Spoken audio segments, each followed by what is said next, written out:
Hey guys, Shabadoobie here, bringing you guys some more Magic the Gathering spoilers. These are mainly all from the 22nd.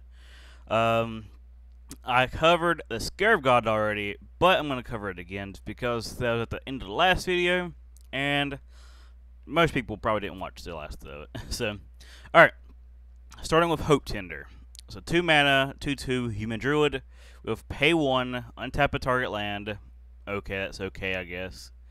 Pay 1, tap it and exert him, untap 2 target lands. This is okay card.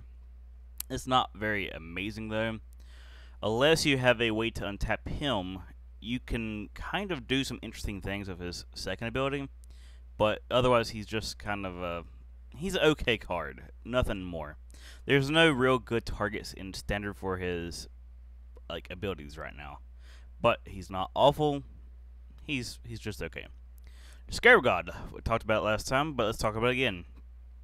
5 mana, 5/5, legendary creature god.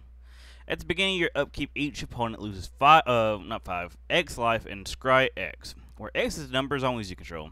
Unfortunately, he's not a zombie himself, so he doesn't count. But the main part about him I like is his second ability, 2 in a blue and a black. Exile target creature card from a graveyard, any graveyard. Create a token that's a copy of it, except for it's a 4/4 black zombie. For instance, if you exile a Hope Tender from your opponent's graveyard, you have a 4/4 Hope Tender that's a zombie instead of a human druid. Because, you know, it's not bad. I like this card a lot. It's just, I kind of wish he was a zombie himself, so his first ability would be able to trigger, but if you happen to have the 4 mana, you're good to go. And then the third thing is he has the new god ability where it's if he dies, return to his owner's hand at the beginning of the next end step. It's not bad, but it's not indestructible. I like indestructible a little bit better. So, alright, let's take a look at this guy. The Jeru the Purified, 3 white, legendary creature, human warrior. He's got vigilance. And he's a 4/3. But not all, that's not all he's got. Alright, when he enters the battlefield, you may search your library for a Planeswalker card, reveal it, and put it into your hand, and then shuffle your library. That's pretty good. He's a Planeswalker tutor. But, he also has the ability of, if a source would deal damage to a Planeswalker you control, prevent 1 of that damage. So, he pretty much helps protect the Planeswalker, and he tutors for a Planeswalker. He's really solid in a Super Friends type deck, so I approve of him.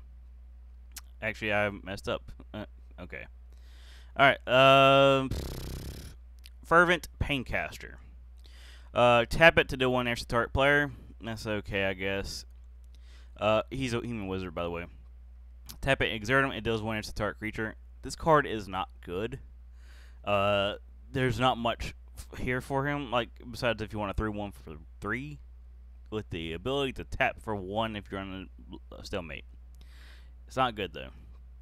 Alright, Claim to Fame. So 1 mana black sorcery, return target creature card with current mana cost 2 or less from your graveyard to battlefield. I actually think that's not bad, but yeah, it's very situational and you have to build around it. Alright, and then Fame. It's Aftermath. Target creature gets +2/+0 and gains haste until end of turn. Okay, that's not bad. It's mainly to... you claim a small dude, and then you give him haste, and +2/+0. It's not bad. It's probably one of the better uncommon Aftermath cards, so I kind of like them. Steward of Solidarity. 2 mana, 2/2 human warrior. With tap and exert him, create a 1/1 white warrior creature token with vigilance. He's not that amazing. I mean, he's not bad because he does make a dude, but it would be better if he was a 2/2. It makes a 2/2 instead of a 1/1. But he's not bad, but he's not amazing. Maybe if they make a exert deck, he'll be pretty good. That worries about exert. Alright. Vizier of the True. 4 mana for a 3/2 Vizier. Cleric. You may exert it as it attacks, and whenever you exert a creature, tap target creature opponent controls. There's a exert payoff card because you can actually use this to kind of lock them down a little bit, but unfortunately it only works for one turn.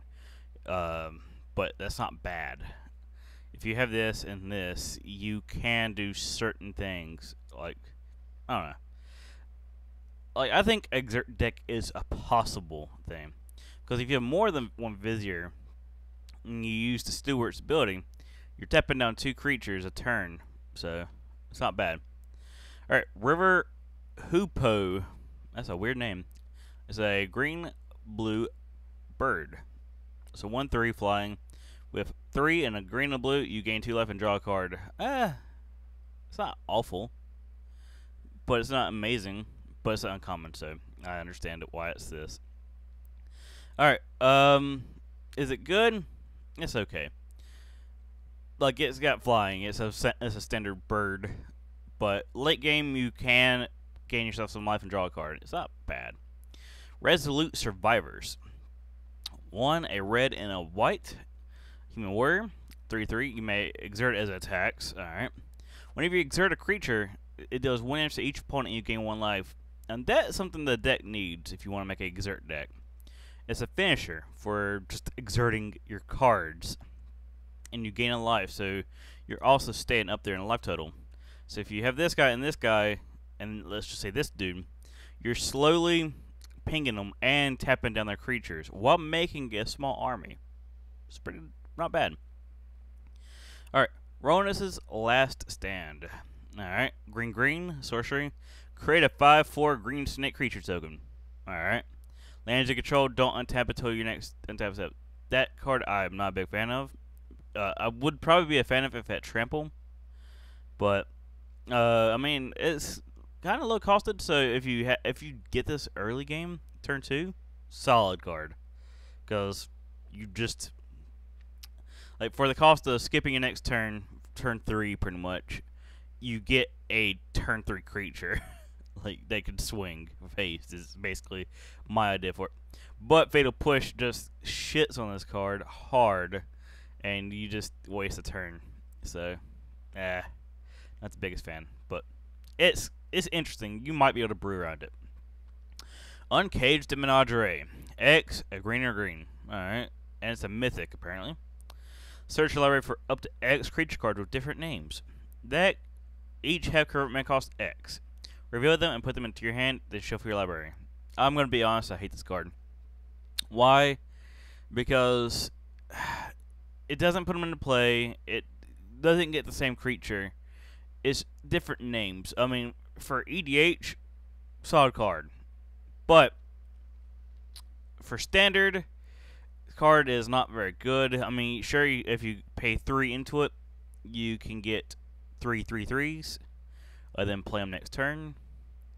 But you do have to pay for those cards. So, and they know what they are. So, I'm not the biggest fan of this card. It has some potential to be brewed around, but from just reading the card in a vacuum, I don't like it. Earthshaker Kinra. 2 mana for a 2/1 Jackal Warrior with haste. And enters the battlefield, target creature of power less or equal to Earthshaker's power can't block this turn. Yeah, it just targets, so I don't like that. But it will. And it has Eternalize for 6. So, basically, a 4 power creature can't block this guy on the second time he comes out. He's okay if on a very fast deck. He's not awful, because he does have haste. Now this card here is awful amazing. You thought I was gonna say it's awful, but when you see 8 mana 8/8 demon, it's usually bad. But this guy is actually amazing. Flying and trample. Okay, standard. But here's what makes him amazing. Pay 2 life, sacrifice another creature. Usually that's an awful thing to do on a demon, because most of the demons have these awful like drawbacks. Like, you must sacrifice a creature, or you tap him and you lose half your life total, or some crazy stuff. But this guy, you pay 2 life, sacrifice another creature, search your library for a card, and put that into your hand. Super good. It's like a Rune Scarred, but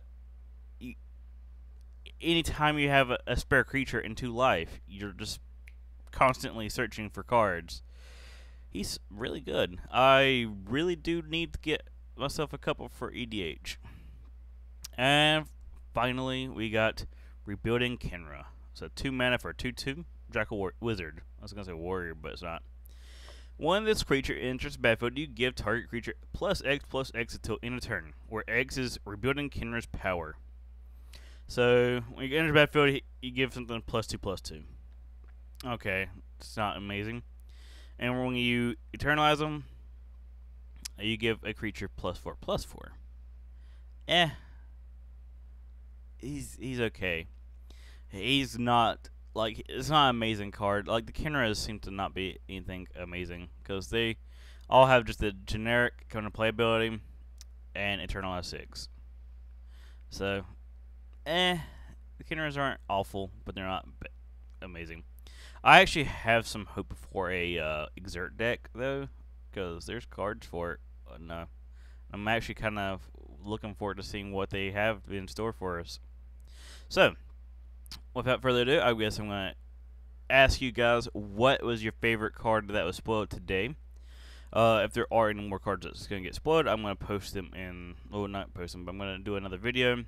So, let me know what you thought about what I covered in today's video.